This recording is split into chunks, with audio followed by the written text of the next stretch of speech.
Welcome to Lovin The Loveboat, a fond and funny look back on the world's greatest cruise ship-based television show. I'm Istvan, singer, songwriter, and TV fanatic. And I'm Michelle, pop culture enthusiast. Join us as we relive episodes of one of the most watched TV series of all time. Occasionally deviating to pop culture charts unknown. So come aboard, we're expecting you for another edition of Lovin The Loveboat. Hello, Michelle. Hello, Istvan. Is that terry cloth you're wearing? You know, I was all over that when that was mentioned. All over what? No one knows what we're cloth. talking about. Are you talking Amber? I am talking Amber. Man, I loved Amber on this episode. Welcome, guys. Episode 36. It's a barn burner. It sure is. It's emotional. Emotional roller coaster. Oh, I loved it so much. Michelle, did you? I did. It was a great episode. All right. I don't really have anything of note other than I was shamed via random email. Could be an AI bot of some kind, but I'm kind of glad that they did. And it was kind of reminding me that, it was reminding me that I don't have any of this up on YouTube. I started creating the templates for the show. So if you get audio, or if you know anyone who gets audio via YouTube, they'll be able to listen to all of them. It's just taking a little while because the episodes are long. But I have the first, 6 from season 2. And YouTube now does have a whole way to categorize stuff as, or identify something as a podcast. So soon, all of season 1 and what we have of season 2 will be up on YouTube. And hopefully we will have even more people as part of our Love Boat family. So Michelle, would you like to just dive in? Yes, please. Okay, let me give everybody the storylines, guys. First, we have The Folks from Home, written by Fred Grandy and Bernie Coppell. Makes all the sense in the world. Yes, I wish, though, that we could find out how they went about this, they discovered that they were like a writing team. But yeah, it does make a lot of sense. Right, because this is the second time, right, that they're writing, or third? Maybe the third, and it's always kind of heavy. It's always like a heavy type of I kind of like that, though. I do, too. Secondly, we have The Captain's Cup, written by Ben Jolson and Art Bear. And finally, we have Legal Eagle, teleplay by Gordon Farr, and then I think written by Ben Jolson and Art Bear.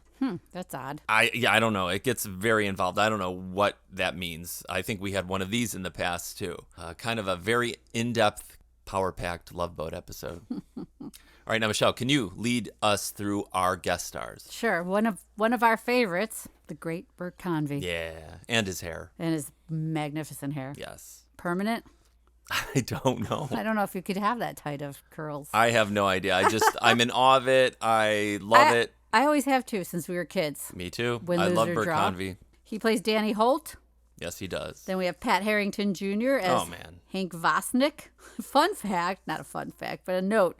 The director, we never really talk about the directors, but the director this time around, because the name caught my eye, it said Alan Rafkin. I'm like, oh, that name's so familiar. So I looked it up, and he's a pretty famous television director, and he did Mary Tyler Moore, Gary Shandling Show. Wow. And this is what's going to tie it all in for us. One Day at a Time. Wow. Yeah, so all shows we like. Yeah, but it makes sense then why Pat Harrington was on. Yeah. Well, can I give you another thing? Sure. Another connection. I recently, when I'm down here making YouTube videos, I put on certain television, and I've been watching Old Partridge Families because we love the Old Partridge Families, and both Bert Convy and Pat Harrington were guests on the show. Pat Harrington, mobster. And trying to whack Danny. So funny.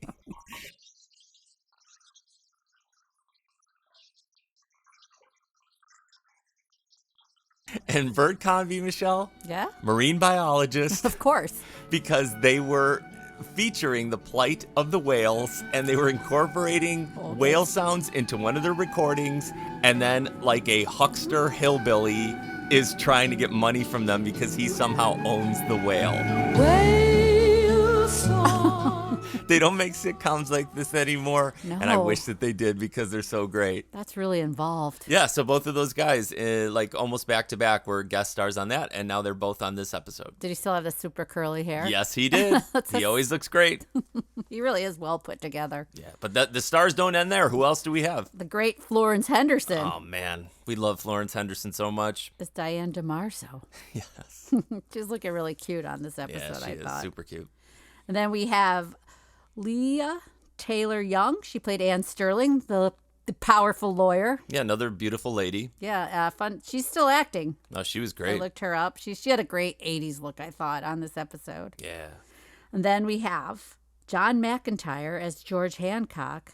Yes. And Jeanette Nolan as Gloria Hancock, real-life married couple. Oh, wow. Yeah. That's cool. So it made sense why they were so serious and they got so into it. They did. You said this before. They coupled up a lot of actual couples. They did. They had, this is like, yeah. I think that's great. I think so, too. It makes the acting way better, and they've been together for a long time. Now, did they say Amber's name?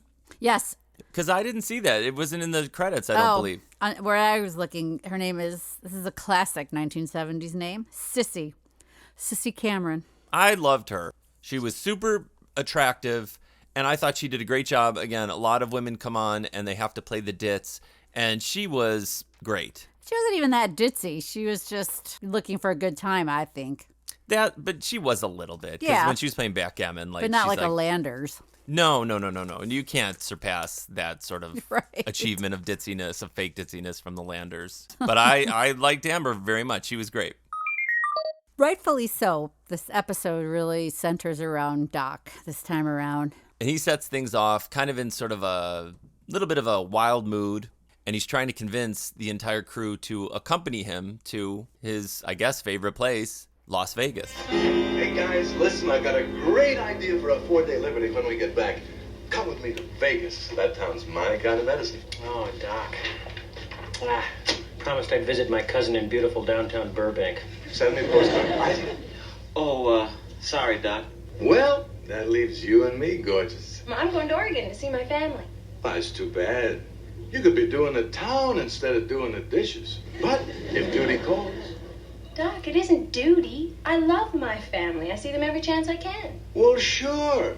Look, if you see your family once a year and your dentist twice, well, that's enough suffering for anybody. And he is kind of down on the whole idea of family. Yeah. Up front. He's kind of giving Julie a hard time because that's where she's going. Afterwards, the crew immediately like psychoanalyzes Doc. Right. Like calling him out that in reality, he's a deeply lonely man. Why does he have to be so cynical about family? That's sour grapes. He wishes he had a family of his own. Yeah. Doc may be laughing on the outside, but inside, sometimes he's a desperately lonely guy. You know what, Michelle? I think this is a cool episode because, Doc is like this Lothario guy. Mm-hmm. That really is his focus. And I think that this was kind of cool because it showed a depth to Doc because they throw Amber at him right away. Mm-hmm.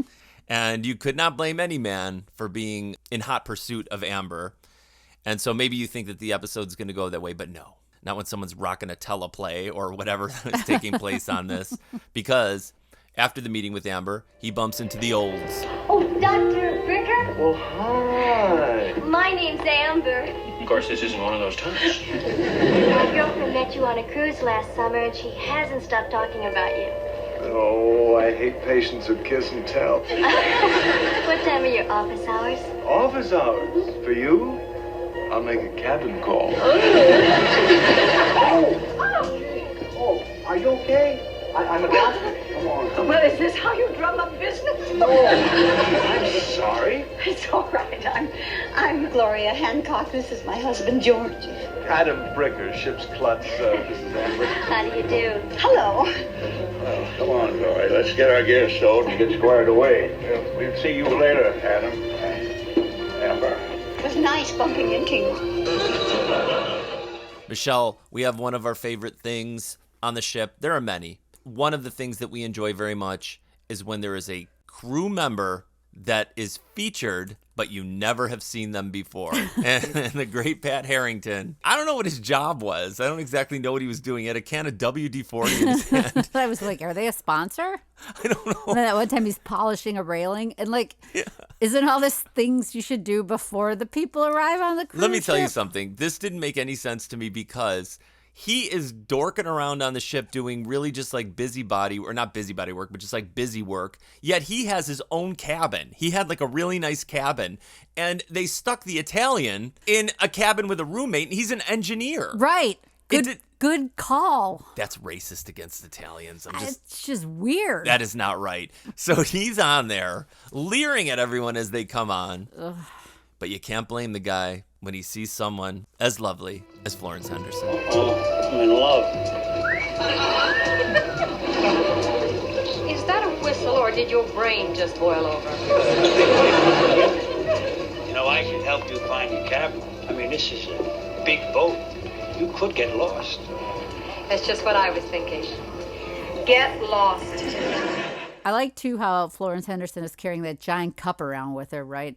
From the beginning, the captain's cup. Yes. But what exactly was her role? So I think she was working for this guy, and he created some sort of, philanthropic something or other so he could probably meet chicks on a ship.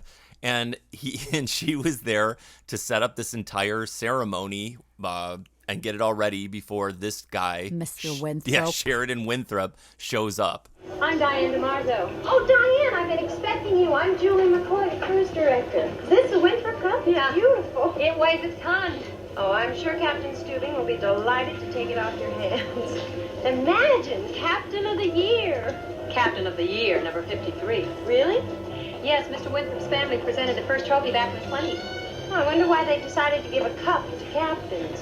Maybe they don't like tipping. Michelle, you would never divorce Bert Convy, would you? I would not. No matter what happened. No. You could never watch that hair just get smaller and smaller in the distance, knowing you'd never get to run your fingers through it again. Could you run your fingers through it? Yeah, probably not.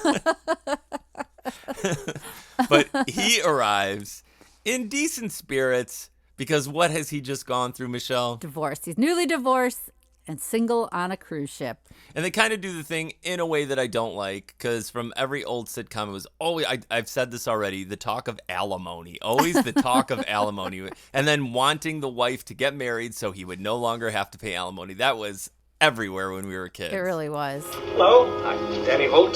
Mr. Holt. Oh, that's Promenade Deck 340. It's a super cabin. I hope so. I've been saving up for it since D-Day.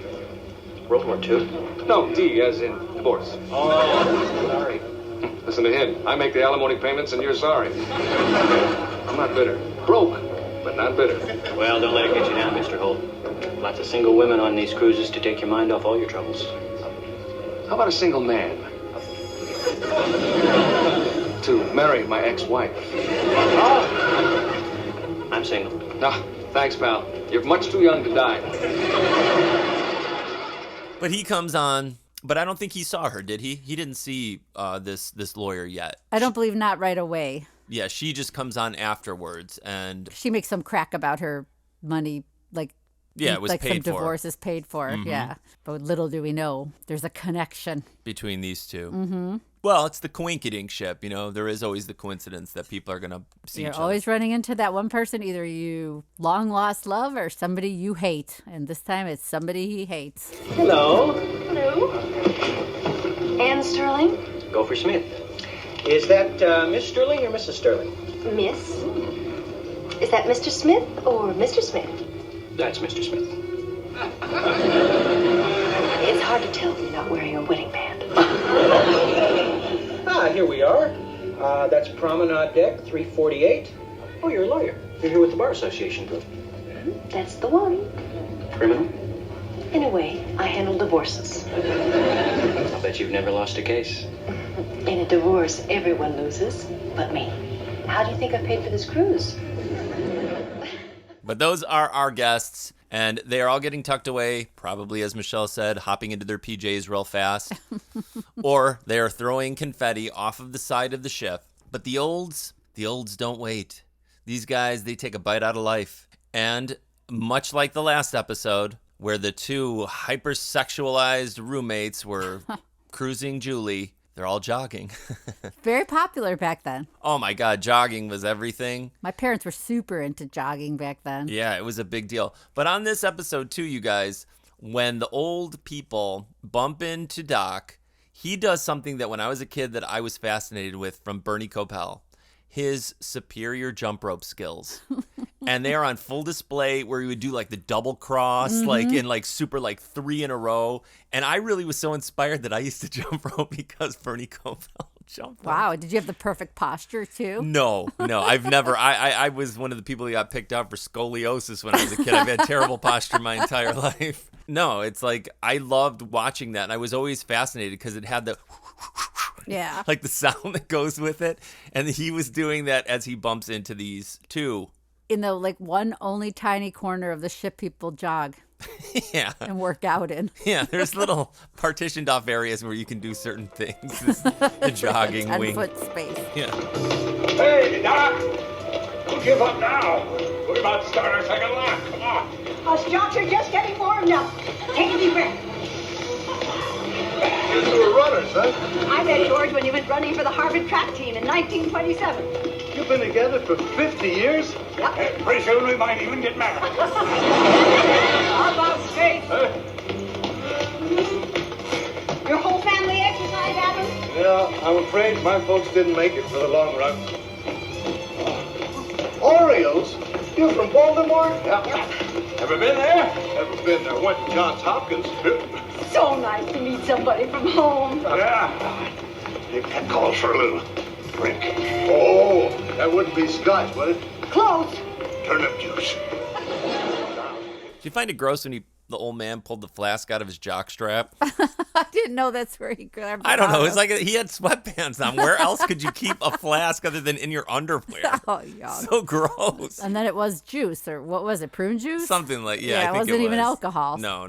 Yeah, and these guys jog off into the distance, and early on in the ship, people are usually just kind of like, warming up, unwinding at the pool. And I like that. I like when they're at the pool. I do too. And Bert Convy is swigging down, I believe, a screwdriver. There was a lot of orange juice in his drink. And that's when he sees her. Mr. Holt, you still alone? Yeah, I guess it's too hard to choose, huh? No, it's not that. You see, when you've just broken the chains of matrimony, the last thing you want to think about is shackling up again. Well, you know what they say. When you have a bad fall, the only thing to do is to get right back up on that horse again. Look at the legs on that filly. Oh, no. It's her. The vampire. Your ex-wife? Worse, her divorce lawyer. That's the one that cleaned me out. That gorgeous girl? That gorgeous girl is Jaws in a bathing suit. I don't know if they interact at this point, do they, Michelle? I feel like maybe she comes up to him at the bar. Because it takes a little while for these two to really make any significant exchange with one another. I think it's just he's stunned that she is there. Right, of course she's there. Yeah, the source of his agony. Mm-hmm. I appreciated on this episode how excited and super jazzed the captain was to receive this award. But he keeps mentioning Mr. Winthrop and how he can't wait to meet Mr. Winthrop. And then we find out he's nowhere to be found on this ship. He's not even there. So Florence Henderson starts to panic. Yeah, it's weird though, because it's like it's not her fault. I mean, how is that your fault that he chose not to show up, But it's a Love Boat. It is a TV show. Wait, are we in a Freaky Friday situation right now? Where I'm getting too literal and you're embracing the idea of the implausibility of this scenario? What happened? So. I don't know. It's because you're tired. I am today. And my brain's taking over. Yours.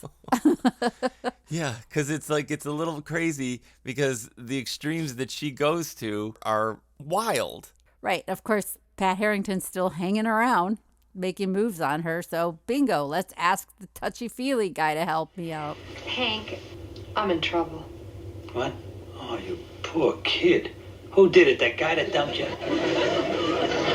Not that kind of trouble. I'm a press agent. And it was my job to get Sheridan Winthrop on board to present this cup to Captain Stubing tomorrow night. But he didn't show up. Who is this Sheridan Winthrop? He's a philanthropist, a millionaire, a playboy. A fink. I could lose my job.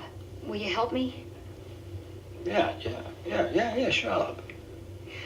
All you gotta do is impersonate Winthrop tomorrow night. What, are you kidding? Me make like a millionaire? You can do it. I have to press my pants. His clothes were sent ahead and you're just about the same size. Look, I'll pay you for it. Hey. I'm not into money. I'm into love. Yeah, and this goes directly into, like, is it Eliza Doolittle? Isn't that what it is? Somewhat, yeah, I think you're correct. Where you're trying to make somebody who is unrefined, rough around the edges, turn into something sophisticated. This was another popular, but these are a trope or whatever that I really like. Mm-hmm. I like when somebody is not that, and then somebody tries really quickly to fool someone, into thinking that they are this type of a person. And I thought Pat Harrington did a pretty great job, except for, like, it is more of, like, rapey. Yeah, he's always kissing her, and I'm just he just met her, and he starts, like, trying to kiss her, like, immediately. And it's just like, but they did it kind of funny because she would stop him in ways that were kind of funny and cute.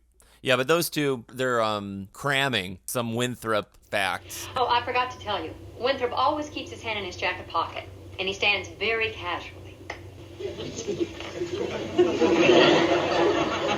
Close enough. Go ahead. Therefore, ladies and gentlemen, in these auspicious circumstances... No. Wait a minute. He has this funny way of talking.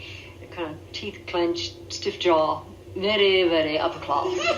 You mean like Ronald Coleman? Yeah. I can do Ronald Coleman. There's a far, far better thing I can do this day.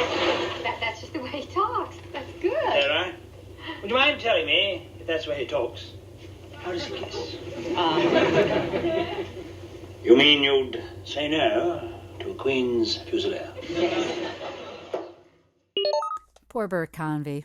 Yeah, poor guy just wanted to forget about the divorce. He's at a nice dinner. And I hate this part of the cruise, quite honestly, where they pair you up with someone that you don't know. But I guess that's part of what you're trying to do, like meet someone. I guess if you go single, that's what's to be expected. I would just sit at the bar maybe. And Yes. No, we'd be in Disco Lounge. That's where we'd be hanging the whole time because I would love Disco Lounge. I guess you got to eat dinner, though. But they stick him with, what was it, Jaws? Jaws in a bathing suit. Well, Dracula in drag, I believe, is mentioned. Well, Julie was trying to be nice and paired them up together. Little did she know. Yeah. That was his ex-wife's divorce lawyer. The only food I saw was dessert on this one. Looked good.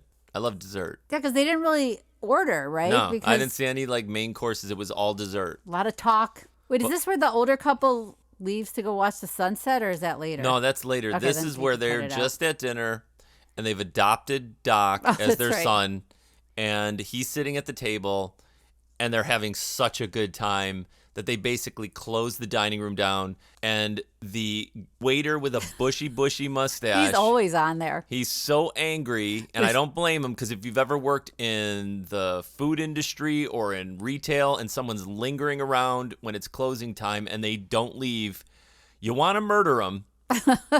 He's got to get back to his cabin that he probably shares with another waiter, and then... But Doc is all happy with the old people singing really loud. Roving, spin my roo-wide end. I'll go no more a-rowing with you, fair maid.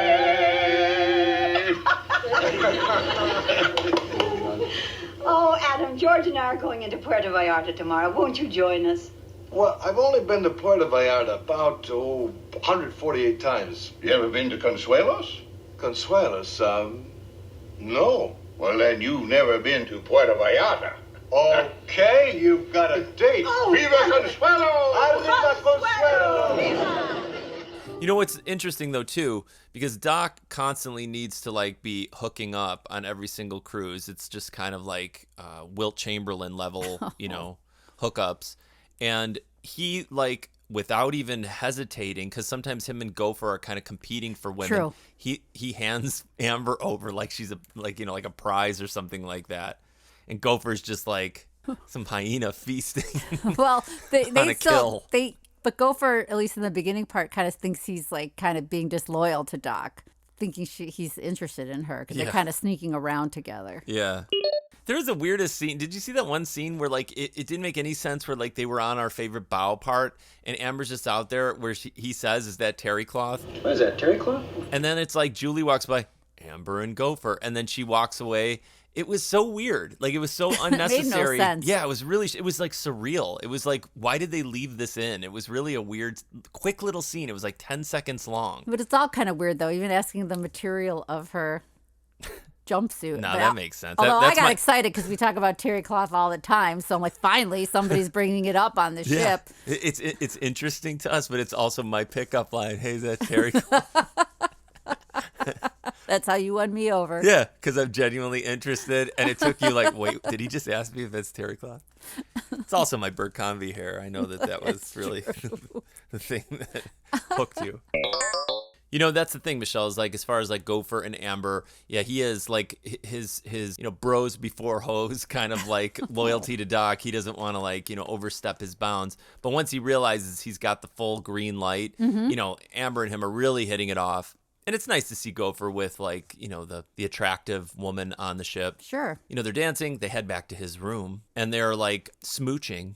And then all of a sudden there's a knock on the door because Doc needs the camera so he can go into town with the old people. And it's a funny scene. And I think that she's such a good actress. She really did some really next level like physical humor when she falls off the bed. Yeah, it was cute where he's like, hello, Amber. Yeah, it was waving. It was a great scene. Who is it? It's Doc. Doc. Listen, I gotta get behind the door. If Doc catches us, we'll go in. Oh, Doc, hi. Hey, Gopher, I'm going in to Puerto Vallarta tomorrow with George and Gloria. I was wondering if I could borrow your camera? Oh, it's yours. Hey, thanks, Gopher. Night, Amber. See what I mean? He's vicious when he's jealous.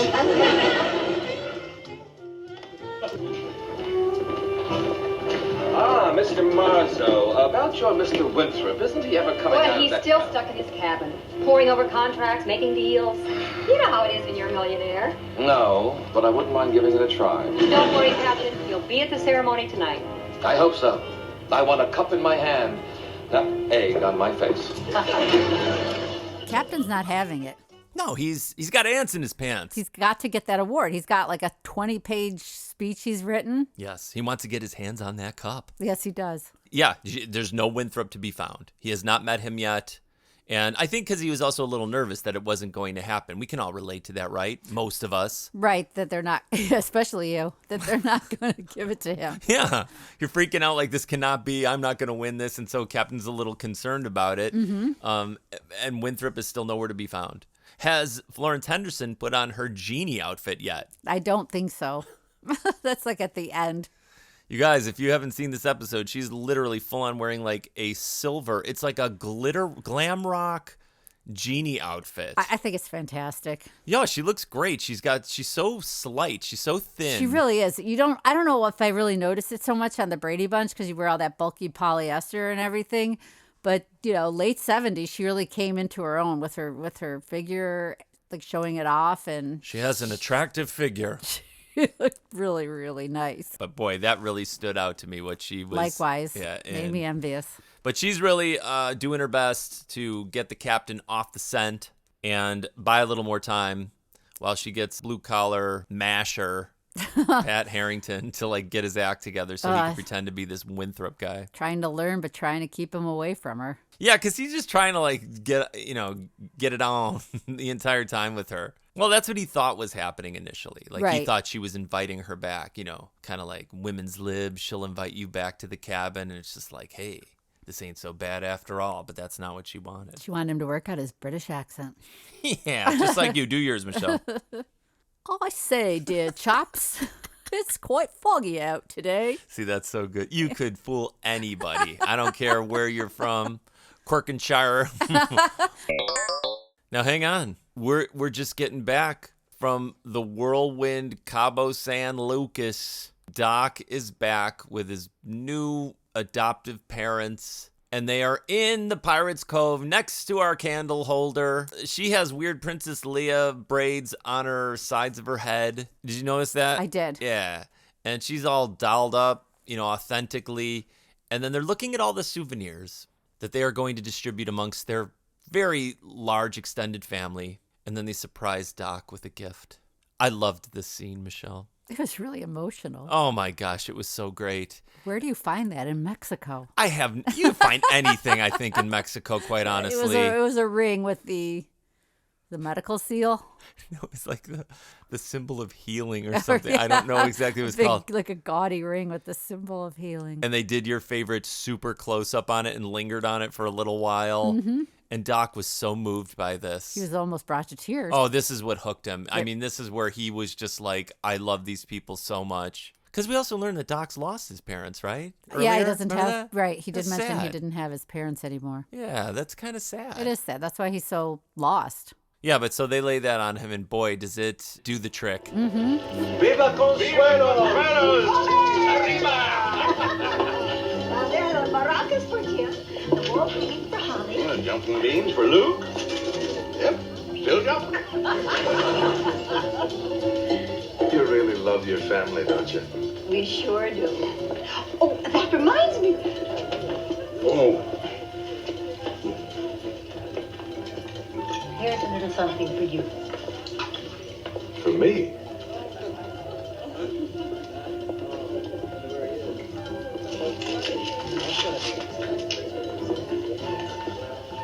The symbol of healing.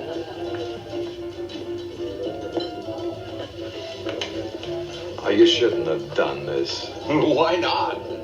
After all, you're part of the family, too. Michelle, people, if you've been with us since the beginning, you know that there are certain things that kind of freak us out, that we also kind of enjoy, and some things that we just accept because we are on the Love Boat and we have established that it is magic. But we love to point out when two people fall in love way too fast. And this one may be the fastest one, Michelle, but Florence Henderson, she's always been there for us since we were little.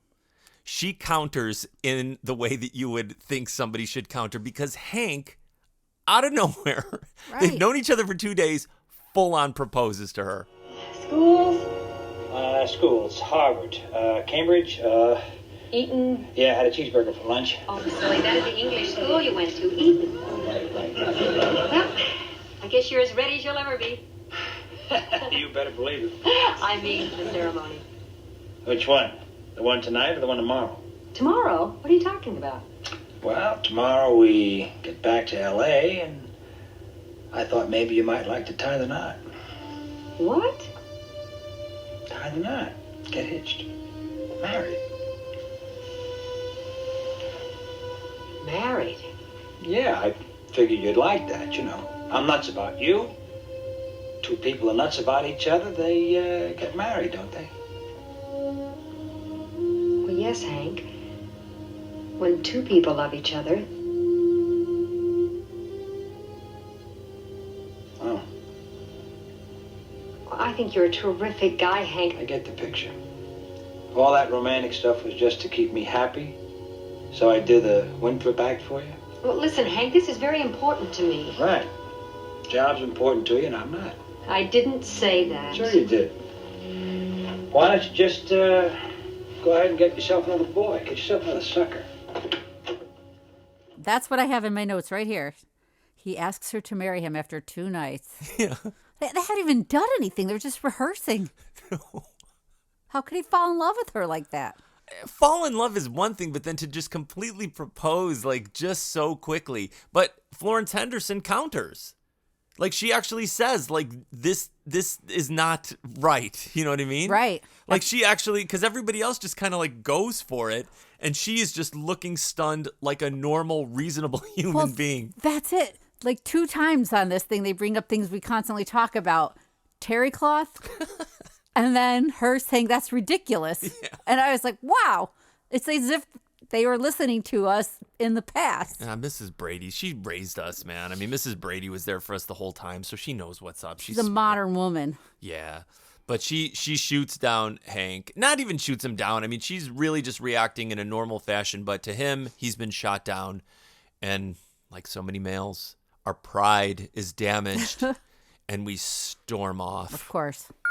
But you know what, Michelle? Because the Love Boat is so artful, Hank is upset. His proposal has been turned away. Mm-hmm. Yet the man who was so upset about divorce is starting to warm. He is. He's falling for the lawyer. Yeah, things are starting to turn for those two. And he was the last person to think anything like that would happen, especially with this person. I believe they have a lot in common. They see things in the same way. Perhaps all things he didn't have with his first wife. She's kind of like razzing him a bit at the table, and I think he's enjoying that. But she's doing it sort of like lovingly. And their second dinner, I like that they had it back in the dining room again. It was kind of cool that they put it back in the dining room in the place where they first met and it wasn't going well. And then all of a sudden, their relationship starts to take a pretty dramatic turn. Mr. Holt, no. Your table is over there. Julie told me we goofed on the seating arrangements, but we're not going to make the same mistake twice. You already did. I'm sitting with her. Should never listen to McCoy. I thought you'd still be sulking because I beat you back in. Now, I hustled you. Tonight, we play for big stakes. Speaking of steaks, the Chateaubriand looks very good. So do you. I mean, your dress is beautiful. Thank you. You're welcome. I don't mean thank you for the compliment. I mean thank you for the dress. Your divorce bought me this dress. Don't you ever stop? And earrings are from the Turners, the bracelet is from the Cons, and the necklace is from the Fosters. Good, I made you laugh. No. I was just thinking, if there was no such thing as divorce, I'd be sitting here with a naked lady. Old people love to walk in the moonlight, Michelle. I was just going to say, that's a little odd that, once again, we don't see a meal served. But then also, they're all gathered around the captain's table, which is a pretty, highly honorable position to be in. Because I remember my grandma that liked to go on cruises. Anytime that she would get to sit at the captain's table, she would always tell us how exciting it was to her. And they have this opportunity to sit at the captain's table with their adopted son, Doc. And then they're like, can you excuse us? We're going to go catch the sunset. Dude, they like to have a good time. I know they do. They like to live life to the fullest. Yeah, they do their own thing, and they're just going by how they feel, bro. Yeah. So it's just like you can't blame them for that. That's what makes them so charismatic and compelling. It's true. You're right. And they came to apologize because they're also, polite. They have etiquette. But then they are going to miss the arrival of Mr. Winthrop. Ladies and gentlemen, here to award our Captain Stubing the Winthrop Cup as Captain of the Year, Mr. Sheridan Winthrop. He's here.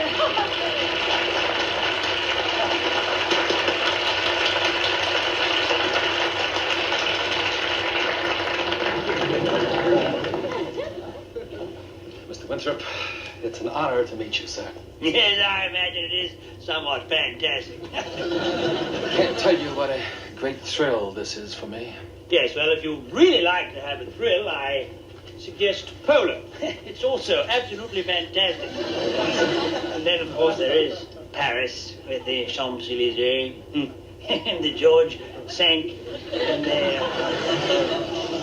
Paris things. Have I ever told you of Herbert Hoover? Not yet. Shall we begin the ceremony? Excuse me, Mr. Marzel, you have a ship-to-shore call? Not now, Isaac, please. Well, the gentleman said it was urgent. Mr. Winthrop? Winthrop? Scam revealed. Yeah, but Schneider, Pat Harrington, he was hurt, but he's a good guy. And he came back to follow through of this, at least the attempted ruse to save Florence Henderson's bacon. But it doesn't go well. I mean, it was kind of falling apart, and then, again, the phone call comes in. Right. But you know what, Michelle? You get out in that moonlight sometimes, and it's so dazzling, it might blind you. Watch your step, because old people fall. I would fall. Yeah, I'm not even as old as them. Doc, I need your help. Gloria's fallen downstairs. Oh, no. Come on, Julie. Sure.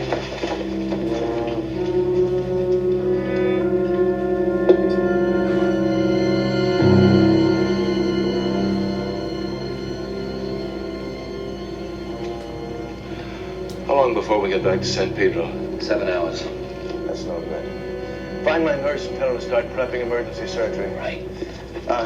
Isaac, go to my office, get a gurney, bring it back here as fast as you can. Okay, Doc. Go for it. Yeah. Set up a ship-to-shore call to Dr. David Barnes at Wilshire Memorial Hospital in Los Angeles. I'll need a speaker in the examination room. You got it. George, Glory's badly hurt. I have to operate. I think that the fall fractured her rib, and my concern is that she's bleeding internally. Might she even die? George, I'll do everything I can for her. Glory, please don't. Julie, Amber, get George to my office. George, I promise you she's going to be okay.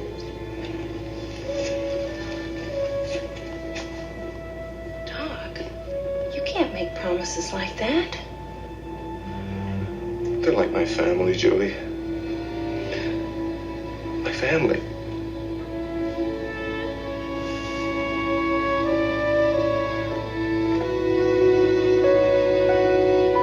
Come on, Isaac, where's that gurney? Michelle, we get in again to some of our favorite stuff right here. This is top shelf soap opera dramatic acting. Oh, it sure is. I loved every second of it. It was fantastic to see Bernie Kopell like just completely going for it. And this also combined a ship-to-shore call that we love. It also deals with the radio room, which is the job I wish I had on the ship, just sitting in that radio room all day. Interference because of a solar flare. Excessive perspiration because this is such a stressful... Oh, Michelle, I was in heaven. It really had it all. It did, though. It really did. In 1970s, exploded in front of your eyes during this entire scenario. Thank you, Alan Rafkin. Oh, my God. It was so great. Get me a gurney. Goddamn, Isaac can't get that gurney there. You know what? Isaac's great. We have said that Isaac is the man. He takes care of everything. But if you need a gurney, you might want to ask somebody else on the ship because Isaac's taking way too long. And get my nurse that's never in my office. Yeah, where's she all the time? So they make the ship to shore to some doctor in, I don't know where he was, Johns Hopkins or something. Where was it? Wasn't it Cedar Sinai? That sounds correct. I don't know. It's always Cedar Sinai. This guy's all sweaty, too. This guy had just gotten out of surgery, so he's all sweat. Everyone's sweaty during this whole point. You know, the doctors are constantly sweating. He makes a crack about his little black book, which is gross because this guy's like maybe 75. You know, he's got a little black book and he's joking around. Meanwhile, Miss Hancock's dying. Let's not talk about we got 2 hours. We have a 2-hour window to save this woman's we have to do life. Emergency surgery on a cruise ship.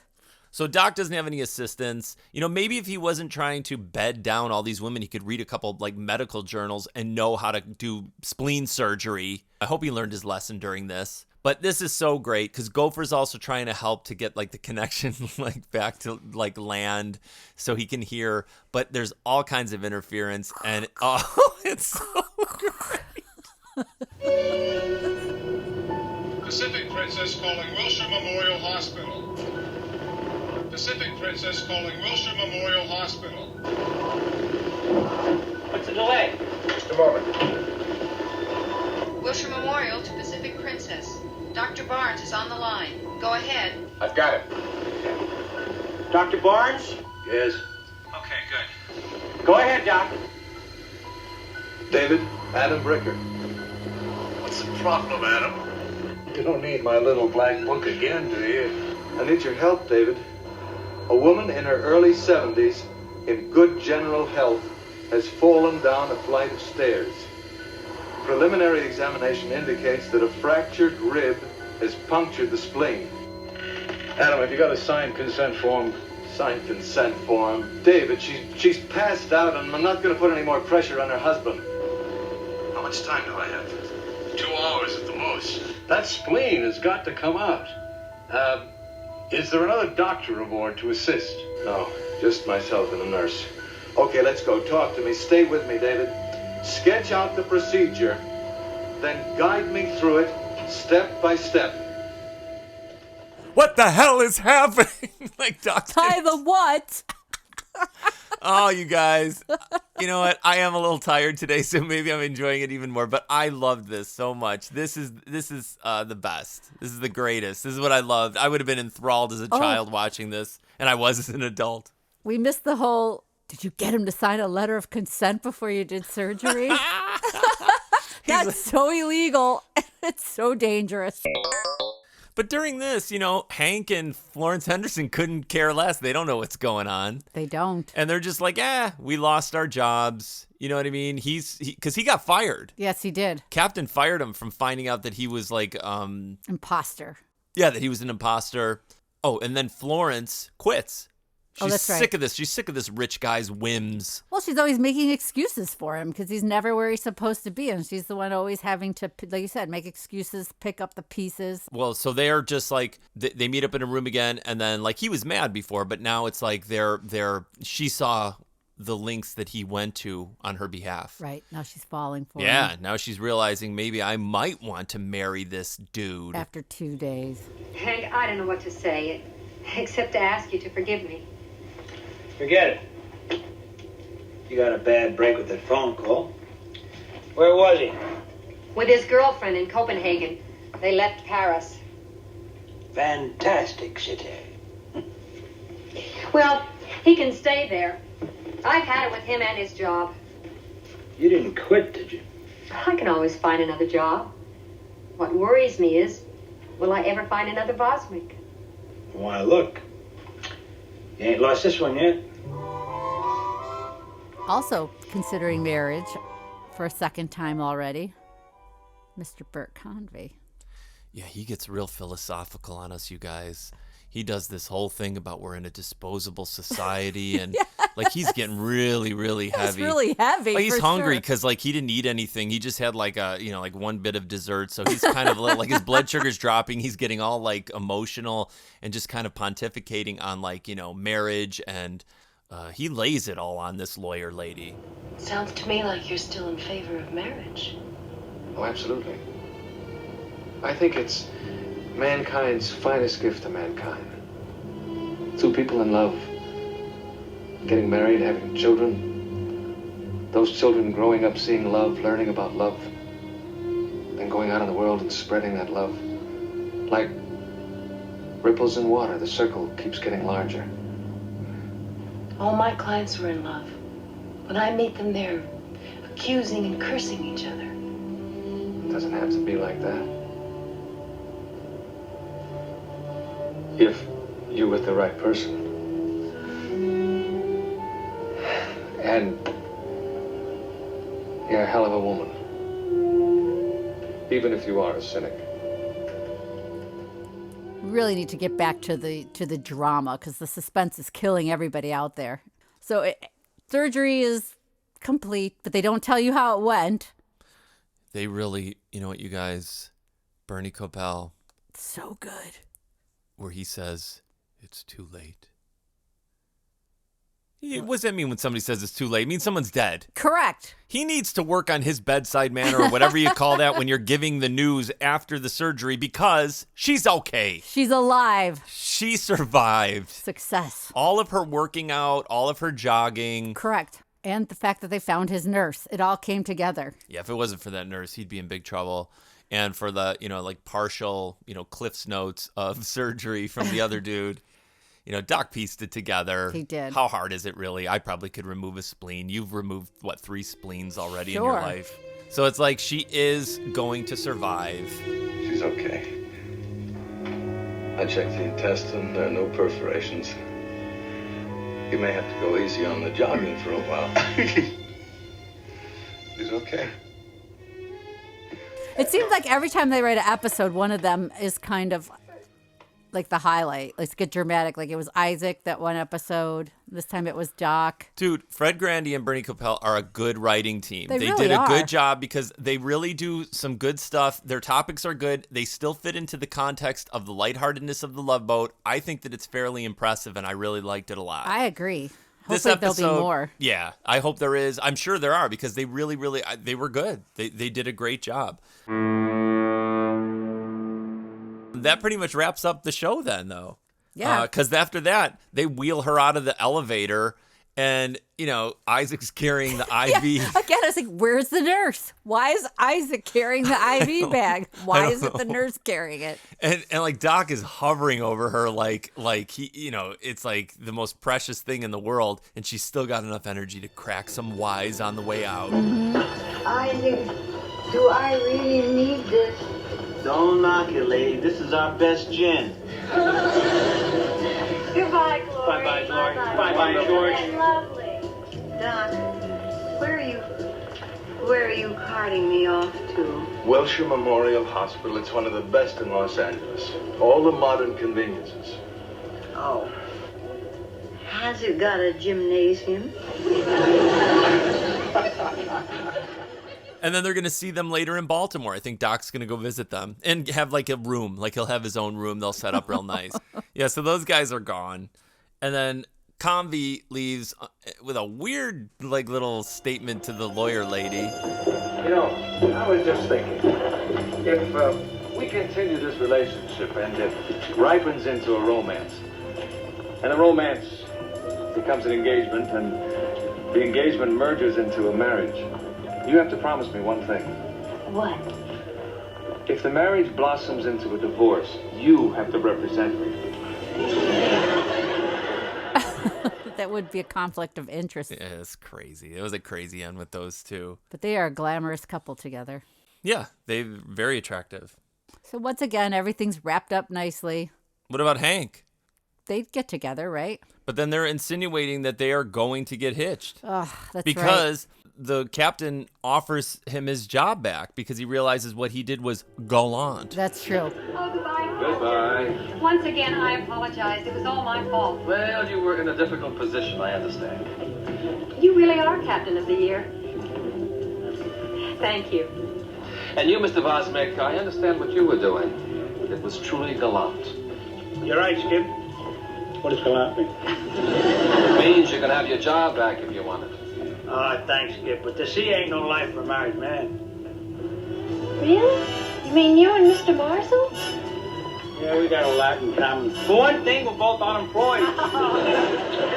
Yeah, and Hank then says, no thanks, married life, or like life on the sea is not for somebody who gets married or whatever. It's true. You can ask Captain. Nobody knows better than him. Yeah, he was on the walkie-talkie again on this one, Michelle. He was it seemed like an extended cut. It was weird. Because they showed like the back of his head. Yeah, back of his head with backlighting. It looked terrible. It was like the lighting was all jacked up. It's like, we got to get this. Let's just, who cares, film it. I love the 70s. Me Like too. they would just let stuff slide through that would never happen, I don't believe now. It's Not just at all. So amazing. Yeah, there are also a lot of like pan shots of like the ship cruising down the sea. Cruising down the sea. You cut that out. It's not coming out. I right. like that, cruising down the sea. Like a lyric to one of your new songs. Pun intended. Yeah, so guys, we're sorry. I mean, like, you're probably emotionally exhausted after this episode. I'm sweating. Yeah, you're sweating. Everyone's sweating. But we loved it. I mean, I thought it was great. It was so fun, and it was so dramatic. It really was. But I think that they balanced all of this really, really well. I thought it was a killer episode. Kudos to Fred Grandy and Bernie Capel. Just going to say that. I was going to say, hats off, gentlemen. Yeah, it was great. Yeah, it really was. Yeah, so we hope you guys enjoyed this episode too. And again, if you are kind enough to share the show with friends, let them know about it. For any YouTube listeners, the shows are now starting to populate on YouTube specifically as podcasts, which is actually really kind of cool. It looks nice. I knew that it did that. I just had not taken the time yet. So I am grinding away in the background, trying to get every single one of these up. And it's just another place for people to find it. So I think that that's really cool. But again, thanks for being here with us, you guys. Episode 37 is next. I do not know who's on. Sometimes I want to know, but then sometimes I just want to be surprised. Me too. That's kind of the way that I approach it as well. But we hope that you will join us, regardless of who is starring on episode 37. And until then, I am Istvan. I'm Michelle. Captain Stubing, please come to the bridge. And we are Lovin The Loveboat.